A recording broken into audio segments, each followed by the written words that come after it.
Hello students, पुन्हा एकदा तुमचं सर्वांचं आपल्या शारदाबाई पवार महिला महाविद्यालयामध्ये मी स्वागत करतो आणि इथं पुढील भाग एक्सप्लेन करायला सुरुवात करतो. याच्या अगोदरच्या लेक्चरमध्ये आपण प्रॉब्लेम्स सोडवले.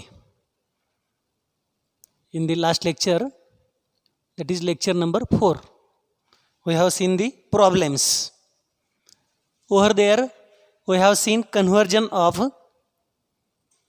degree Celsius into Kelvin, then conversion of Kelvin into degree Celsius, then conversion of Fahrenheit to Celsius,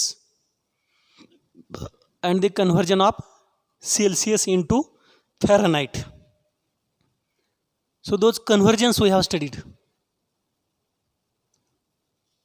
अशा प्रकारचे आपण तिथं कन्व्हर्जन बघितली की एका परिमाणामध्ये एका युनिटमध्ये जर टेम्परेचर दिलेलं असेल, तापमान दिलेलं असेल, तर ते दुसऱ्यामध्ये रूपांतरित कसं करायचं.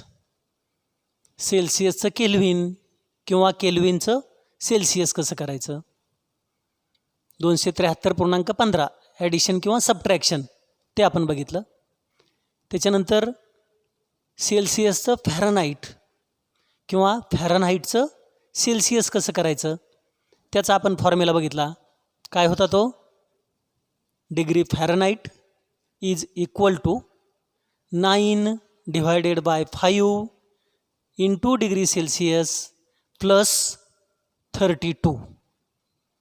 आणि मग तो फॉर्म्युला वापरून फॅरनहाईटचं सेल्सिअसमध्ये किंवा सेल्सिअसचं फॅरनहाईटमध्ये रूपांतर कसं करायचं याचे 8 एक्झाम्पल आपण या अगोदरच्या लेक्चरला बघितले. ते एक्झाम्पल्स महत्त्वाचे आहेत. आणखी जास्ती एक्झाम्पल तुम्ही घ्या आणि तुम्ही प्रॅक्टिस करा. परंतु ते फक्त एक डेमॉन्स्ट्रेशन म्हणून काही कॅल्क्युलेशन मी करून दाखवलेले आहेत. तुम्ही जास्त प्रॅक्टिस करणं गरजेचं आहे, सराव करणं गरजेचं आहे. आता या लेक्चरमध्ये आपल्याला लॉजपासून सुरुवात करायची. लॉ म्हणजे नियम. एकदम सुरुवातीच्याच लेक्चरमध्ये आपण बघितलं होतं physical chemistry deals with study of laws principles. म्हणजे फिजिकल केमिस्ट्रीमध्ये कशाचा अभ्यास केला जातो तर वेगवेगळे नियम, त्याच्यानंतर वेगवेगळी तत्व की ज्यामुळं रासायनिक अभिक्रिया होत असतात. मग त्या रासायनिक अभिक्रिया होताना 3 स्टेट आपण बघितल्या: सॉलिड, लिक्विड आणि gas. Most of the reactions are taking place in a liquid state. जास्तीत जास्त रिॲक्शन्स ह्या लिक्विड स्टेटमध्ये होतात, हे माहिती आहे आपल्याला. द्रवरूप अवस्थेमध्ये जास्तीत जास्त रासायनिक अभिक्रिया होतात. Some chemical reactions are taking place in a gaseous state. काही रासायनिक अभिक्रिया वायुरूप अवस्थेमध्ये होतात. वायुरूप. Some of the chemical reactions are taking place in gaseous state and only few very less number of reactions are taking place in solid state. अगदी थोड्याच reactions ह्या सॉलिड स्टेटमध्ये होतात, स्थायूरूप अवस्थेमध्ये म्हणजे घनरूप अवस्थेमध्ये होतात. वायुरूप अवस्थेमध्ये ज्या रिॲक्शन्स होतात त्यांची संख्या काही प्रमाणामध्ये आहे. त्या रिॲक्शन्स कशा प्रकारे होतात याच्यासाठी काही नियम आहेत, लॉज. पैकी आपल्या अभ्यासक्रमामध्ये असणारा हा लॉ आहे Gay Lussac law of gaseous volume. Gaseous Gay Lussac, this is the name of scientist. हे शास्त्रज्ञाचं नाव आहे. गे-लुसॅक हे शास्त्रज्ञाचं नाव आहे. In the year 1808 1808 Gay Lussac हे जे शास्त्रज्ञाचं नाव आहे, या शास्त्रज्ञाने 1808 साली in the year 1808 has given the law for combination of gaseous substances with respect to their volume. कोणतीही रासायनिक अभिक्रिया जर व्हायची असेल तर त्यामध्ये दोन भाग असतात, एक रिॲक्टंट, दुसरा प्रॉडक्ट. म्हणजे अभिक्रियाकारक आणि उत्पादित. समजा मी जर याप्रमाणे ही रिॲक्शन लिहिली, A plus B they are giving C plus D, तर ए प्लस बी या दोघांना आपण काय म्हणतो, रिॲक्टंट म्हणतो का प्रॉडक्ट म्हणतो? रिॲक्टंट. आणि सी प्लस डी या दोघांना आपण काय म्हणतो? प्रॉडक्ट्स. म्हणजे रिॲक्टंट एकत्र येतात आणि प्रॉडक्ट्स तयार होत असतात. त्याला आपण केमिकल रिॲक्शन असं म्हणतो, रासायनिक अभिक्रिया असं म्हणतो. Reactants react together and they form the product. समजते का? बघा, मराठीमध्येही सांगतोय मी आणि इंग्लिशमध्येही सांगतोय. हा सुरुवातीचा टप्पा आपण मराठीमध्ये जास्त वापर करणार आहोत. मी अगोदर सांगितलं होतं. इंग्लिशचा वापर जरा कमी असेल, कारण सर्वसामान्य विद्यार्थिनींना समजेल अशा दृष्टिकोनातून आपण सध्या विचार करतोय. सर्वांना समजलं पाहिजे. सर्वांना कॉन्व्हेंटला असणारे किंवा सेमी इंग्लिशवाले थोडेफार असतील, त्यांना कदाचित लवकर समजेलसुद्धा. परंतु आपण बेस हा सर्व विद्यार्थ्यांनी गृहीत धरून शिकवत असताना मराठीचा वापर इथं जास्तीत जास्त सुरुवातीला करतो आहे. पुढं जाऊन मराठीचा वापर आपण कमी कमी करणार आणि इंग्लिशचा वापर वाढवत जाणार. आणि इयत्ता 12वीमध्ये गेल्यानंतर मॅक्सिमम इंग्लिशमध्ये असेल की त्यावेळेला तुम्हीच म्हणाल, सर मराठीमध्ये शिकवू नका. तुम्हालाच ते मराठीमध्ये शिकवलेलं आवडणार नाही तुम्हालाच. त्यावेळेला आपण संपूर्णपणे इंग्लिशमध्ये शिकवणार आहोत. आता पहा, these are the two reactants and these are the two products. मग ह्या रिॲक्टंटच्या स्टेट्स सॉलिड, लिक्विड किंवा गॅस मेन्शन केलेल्या आहेत का? नाही. प्रॉडक्टच्या स्टेट्स यासुद्धा सॉलिड, लिक्विड किंवा गॅस मेन्शन केलेल्या आहेत का? नाही. हा गे-लुसॅक लॉ कशासाठी आहे? तर गॅसियस व्हॉल्यूम, ज्या रिॲक्शन्स गॅसियस स्टेटमध्येच होतात, म्हणजे यामध्ये असं गृहीत धरलेलं आहे की ए हा गॅस आहे, बी गॅस आहे, हे दोन गॅसियस रिॲक्टंट आहेत, सी हा गॅसियस प्रॉडक्ट आहे, डी हा सुद्धा गॅसियस प्रॉडक्ट आहे. मग दोन गॅसियस रिॲक्टंट, दोन गॅसियस प्रॉडक्ट आहेत. अशा वेळेला जर गॅसियस रिॲक्टंट गॅसियस प्रॉडक्ट असतील तर गे-लुसॅक लॉ ॲप्लाय होतो. या लॉचं स्टेटमेंट काय आहे? The law is stated as when gaseous reactants react together or products are obtained in the gaseous state,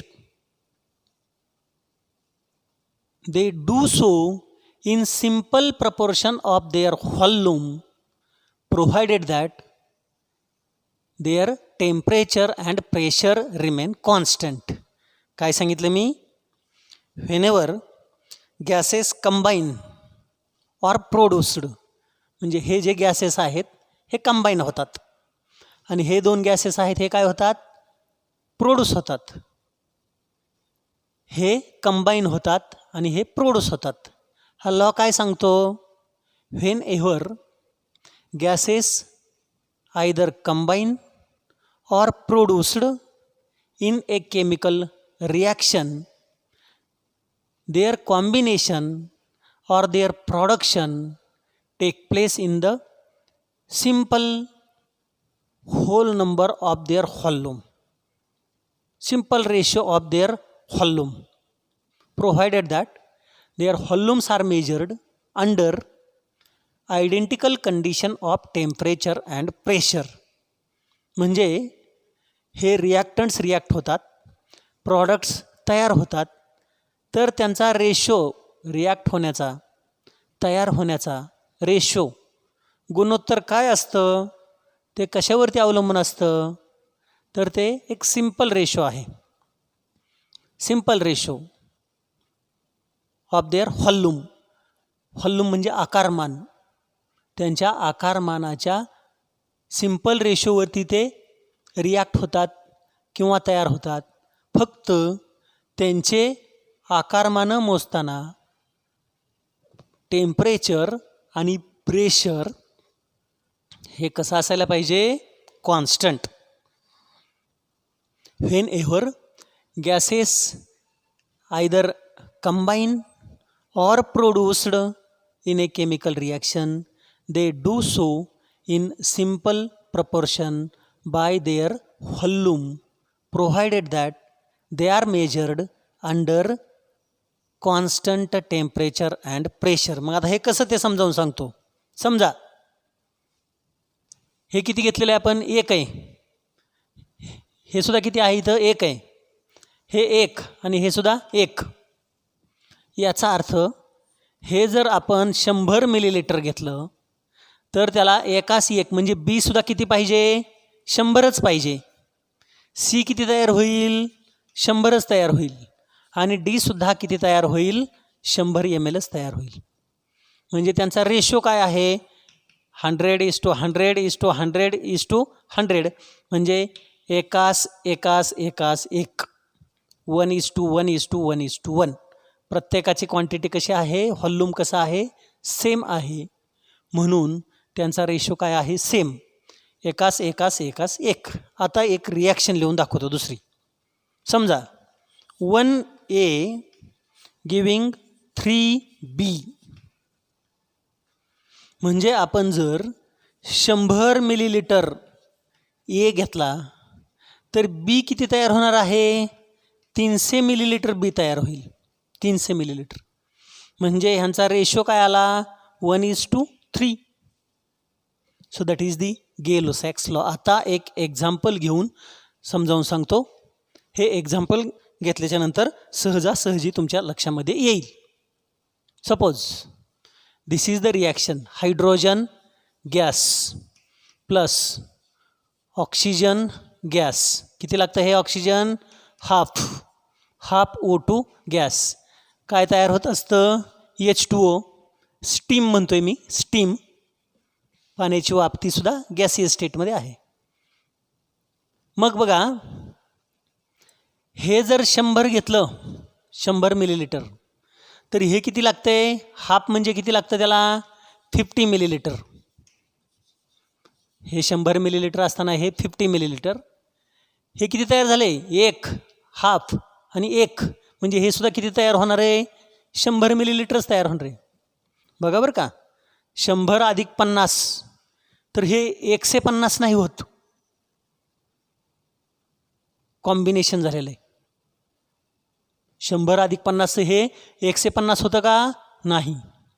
हे 100 आहे, हे 50 आहे, त्यावेळेस हे सुद्धा किती तयार होतं आहे, 100च तयार होतं. म्हणजे रेशो ऑफ कॉम्बिनेशन बघा काय आहे, 100:50:100 म्हणजे 2:1:2. याला जर 1 म्हटलं तर हे काय होईल, 2. हे सुद्धा काय होईल, 2. This is the Gay Lussac's law. When reactants are gases, products are also gases, their volume is measured under identical condition of temperature and pressure, they combine together or produced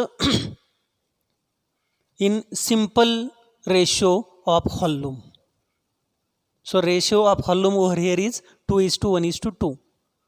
सहजासहजी आता हे लक्षामध्ये आलेलं असेल तुमच्या की हे 100 घेतलं तर हे त्याला निम्म लागतं आहे, हाफ म्हणजे 50. परंतु हे सुद्धा किती तयार होते त्यावेळेला 100च तयार होतं. म्हणून रेशो झाला 100, 50, 100, 2, 1, 2.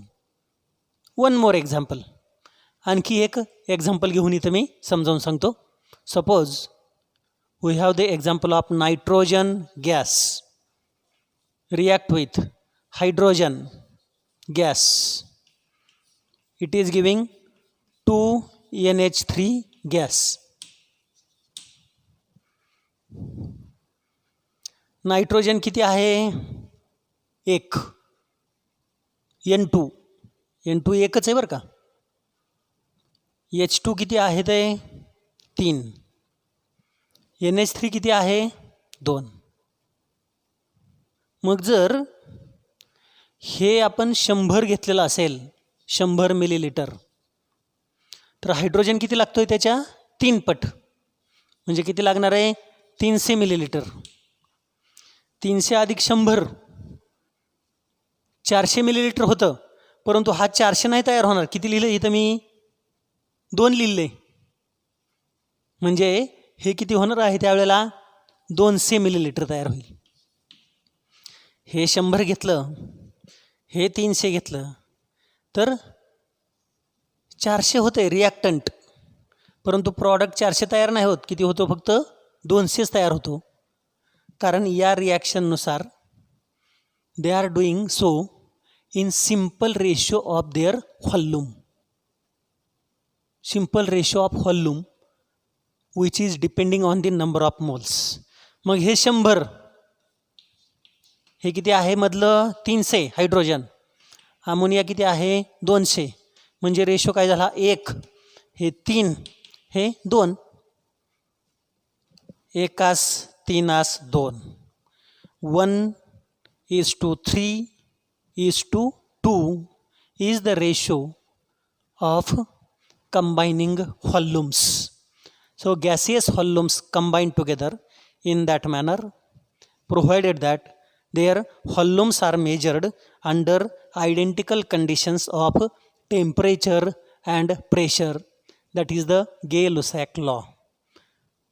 2 वेळा 4 वेळा व्हिडिओ बघत चला. एकदाच बघून व्हिडिओ तुम्हाला 100% समजेल असं काही नाही आहे. 1, 2, 3 वेळा बघा आणि मग तो समजेल. त्यावेळेस तुम्ही वाचनसुद्धा करा. काय शिकवलेलं आहे ते पुस्तकामधून वाचा, म्हणजे तुम्हाला सहजासहजी समजेल. पुढच्या लेक्चरला आपण अहोगाड्रोज लॉ पुढचा लॉ आहे त्याचा अभ्यास करूयात.